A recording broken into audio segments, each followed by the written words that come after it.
കൊടുമുടികൾ കീഴടക്കുമ്പോഴും താഴേക്ക് പതിക്കുന്ന ശീലം ഇന്ത്യൻ ക്രിക്കറ്റ് ഇനിയും മറന്നിട്ടില്ല. ബാറ്റിംഗിന്റെ പിന്തുണ പ്രഖ്യാപിച്ച പിച്ചിൽ തല്ലിയും തലോടിയും മുന്നേറിയ ശുഭ്മാൻ ഗില്ലിന്റെയും ഋഷഭ് പന്തിന്റെയും ബാറ്റിംഗ് ആസ്വദിക്കുമ്പോൾ 600-ൽ തൊടുന്ന ടീം സ്കോർ ആയിരുന്നു ഓരോ ഇന്ത്യൻ ആരാധകരുടെയും മനസ്സിൽ. ഇംഗ്ലണ്ടിനെതിരായ ഒന്നാം ടെസ്റ്റിൽ 3-ന് 430 എന്ന ടീം സ്കോറിൽ നിൽക്കുമ്പോൾ താഴോട്ട് പോക്കുകുത്തിയ ഇന്ത്യ രണ്ടാം ദിനം 471 റൺസിന് ഓൾ ഔട്ട്. അവസാന 7 വിക്കറ്റുകൾ നഷ്ടമാക്കിയത് വെറും 41 റൺസിനിടയിൽ. 4 വിക്കറ്റ് വീതം വീഴ്ത്തിയ ജോഷ് ടങ്ങും ബെൻ സ്റ്റോക്കുമാണ് ഇന്ത്യയെ വേഗത്തിൽ ചുരുക്കിക്കെട്ടിയത്. എന്നാൽ ഇന്ത്യക്കെതിരെ അതേ നാണയത്തിൽ തിരിച്ചടിക്കുകയാണ് ഇംഗ്ലണ്ട്.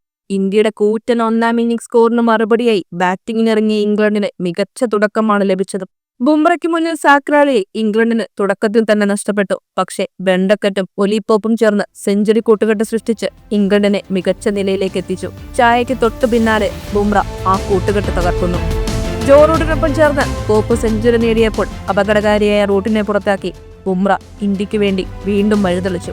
ഫീൽഡിംഗിലെ പോരായ്മകൾ പരിഗണിക്കാതെ തന്നെ രണ്ടാം ദിനത്തിൽ ഇന്ത്യക്ക് ബൗളിംഗ് ഒരു ആശങ്കാജനകമായിരുന്നു. ജസ്പ്രീത് ബുംറ ഒരു തളരാത്ത യന്ത്രമായി പ്രവർത്തിച്ച് 13 ഓവറിൽ എല്ലാ തവണയും അവസരങ്ങൾ സൃഷ്ടിക്കുകയും 3 വിക്കറ്റുകൾ വീഴ്ത്തുകയും ചെയ്തു. എന്നാൽ മറുവശത്ത് മുഹമ്മദ് സിറാജും പ്രസീദ് കൃഷ്ണയും വലിയ ബുദ്ധിമുട്ടുകൾ നേരിടുന്ന കാഴ്ചയാണ് കാണുന്നത്. ബുംറയ്ക്ക് വേണ്ടത്ര പിന്തുണ ലഭിക്കുന്നുമില്ല. 3-ാം സെക്ഷനിൽ സിറാജിനെ കുറച്ച് താളം ലഭിച്ചു എന്നതൊഴിച്ചാൽ മറ്റൊന്നും സംഭവിച്ചിട്ടില്ല. മത്സരം മുന്നോട്ട് പോകുമ്പോൾ സിറാജ് ആ താളം തുടരുമെന്ന് പ്രതീക്ഷിക്കുകയാണ് ടീം. ബുംറയ്ക്ക് പിന്തുണ ലഭിക്കാത്തതിനാൽ രണ്ടാം സെക്ഷനിൽ ഒരു ഓവറിൽ ഇംഗ്ലണ്ടിന് ഏകദേശം 5 റൺസ് എന്ന നിലയിൽ സ്കോർ നേടാൻ കഴിഞ്ഞു. റൂട്ടിന്റെ വൈകിയുള്ള വിക്കറ്റ് വീണില്ലായിരുന്നുവെങ്കിൽ ഇംഗ്ലണ്ടിന് ഒരു മികച്ച ദിവസമാകുമായിരുന്നു ഇന്നലെ. ടെസ്റ്റിലെ ചലിക്കുന്ന ദിവസമെന്നാണ് 3-ാം ദിനത്തിനെ എപ്പോഴും വിശേഷിപ്പിക്കാറുള്ളത്. ഇരു ടീമുകളും ഒരു മതിപ്പ് സൃഷ്ടിക്കുവാൻ ശ്രമിക്കുന്ന ദിവസമാണിത്. ആദ്യ ദിവസം ഇന്ത്യ ആധിപത്യം സ്ഥാപിച്ചതിനു ശേഷം രണ്ടാം ദിവസത്തിന്റെ 2/3 ഭാഗത്തിലധികം ഇംഗ്ലണ്ട് ആധിപത്യം പുലർത്തിയിരുന്നു. ഇന്ത്യ 3 കാച്ചുകൾ ഇപ്പോൾ തന്നെ വിട്ടുകളഞ്ഞിട്ടുണ്ട്. എല്ലാം ബുംറയുടെ പന്തിൽ. അവസാന ഓവറിലെ നോബോൾ തിരിച്ചടി ഇല്ലായിരുന്നുവെങ്കിൽ വിധി മറ്റൊന്നാകുമായിരുന്നു.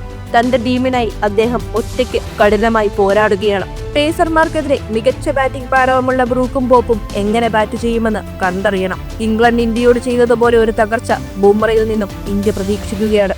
പക്ഷേ പിച്ച് ഇതുപോലെ മികച്ചതായി തുടരുകയും ഇന്ത്യ പതിവായി വിക്കറ്റുകൾ വീഴ്ത്താതിരിക്കുകയും ചെയ്താൽ കാര്യങ്ങൾ മാറിമറിയാം.